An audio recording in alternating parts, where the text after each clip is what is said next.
ग्वालियर में शासकीय वकीलों का कार्यकाल समाप्त होने के बाद कलेक्टर ने उन्हें एक बार फिर सरकारी अधिवक्ता का प्रभार सौंप दिया गया। इस मामले में अन्य अधिवक्ताओं ने आरोप लगाया है कि कलेक्टर रुचिका चौहान ने राजनीतिक दबाव में नियम विरुद्ध तरीके से उन्हें फिर सरकारी वकील की जिम्मेदारी दी है। 7 सरकारी वकीलों को प्रभार दिया गया है कलेक्टर द्वारा, किस तरह देखते हैं? क्योंकि नियम के खिलाफ है। नियम की कैसे कलेक्टर द्वारा जो आदेश पारित किया गया नियम विरुद्ध किया गया है, क्योंकि जो व्यक्ति नियुक्ति करता है उसी को हटाने का अधिकार है। शासकीय वकीलों की नियुक्ति लॉ विभाग द्वारा की गई थी, विधि मंत्रालय द्वारा की गई थी, और जब उनका कार्यकाल नहीं बढ़ा तो कलेक्टर को सीआरपीसी में प्रावधान नहीं है और स्पेशल एक्ट में प्रावधान नहीं है कि कलेक्टर उन वकीलों का कार्यकाल बढ़ा सके। कलेक्टर ने राजनीतिक दबाव में इन लोगों का कार्यकाल बढ़ाया है जो अवैधानिक है, और सरकार को कलेक्टर के विरुद्ध कार्रवाई करना चाहिए। वहीं कुछ ऐसे वकील भी हैं जो कि विवादित हैं, वो लगातार केस हारते रहते हैं। ये बात सही है। शासकीय संपत्तियों के कई ऐसे मामले ग्वालियर में हैं जो शासकीय वकील रहने के बावजूद केसों को हारा गया क्योंकि शासन की तरफ से जवाब नहीं रखा गया। ऐसे वकीलों पर कार्रवाई करना चाहिए। मेरा ये कहना है, ऐसे वकील आखिर क्यों बना रही है सरकार? इनको नहीं बनाना चाहिए।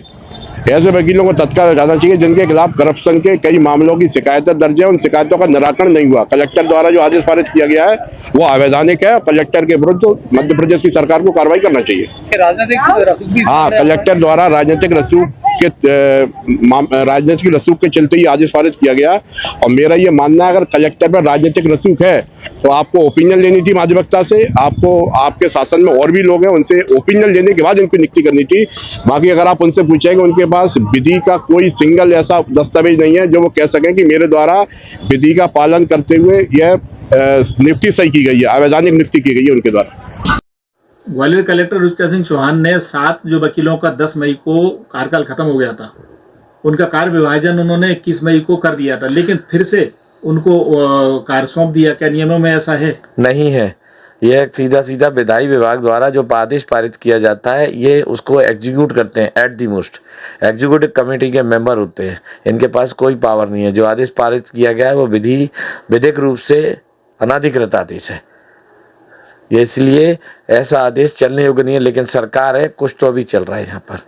इवन आप ये देखिए कि चैरिटेबल ट्रस्ट के नाम पर सिंधिया जी की संपत्ति को बचाया जा रहा है, जबकि चैरिटेबल ट्रस्ट का मतलब होता है कि पब्लिक की प्रॉपर्टी। एक बार आपने अपना चैरिटेबल ट्रस्ट बना दिया तो आप उसके स्वामी कैसे हुए? माननीय कलेक्टर महोदय आज दिनांक तक इस पर कोई कार्रवाई करने को तैयार नहीं है। अगर ग्वालियर शहर में सिंधिया जी के ट्रस्ट चैरिटेबल ट्रस्ट हो चुके थे तो चैरिटेबल ट्रस्ट होने के बाद आज भी उनकी वह संपत्ति निजी संपत्ति कैसे? इवन मैं कल वहाँ पर गया था छतरी बाजार में, छतरी मंडी में, छतरी जो सिंधिया जी की छतरी बनी है, वहाँ 50 रुपये गाड़ी के रूप में अंदर वॉक करने के 50 रुपये अलग से दिए जा रहे हैं। मैंने वहाँ पर जानकारी लेनी चाहिए तो वहाँ पर बोर्ड लगा हुआ है चैरिटेबल ट्रस्ट। जब चैरिटेबल ट्रस्ट है तो व्यक्तिगत पैसा क्यों लिया जा रहा है?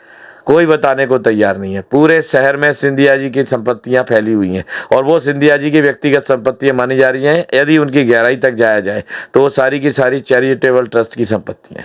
अगर ग्वालियर कलेक्टर ईमानदार है तो उन पर क्यों जांच नहीं करती?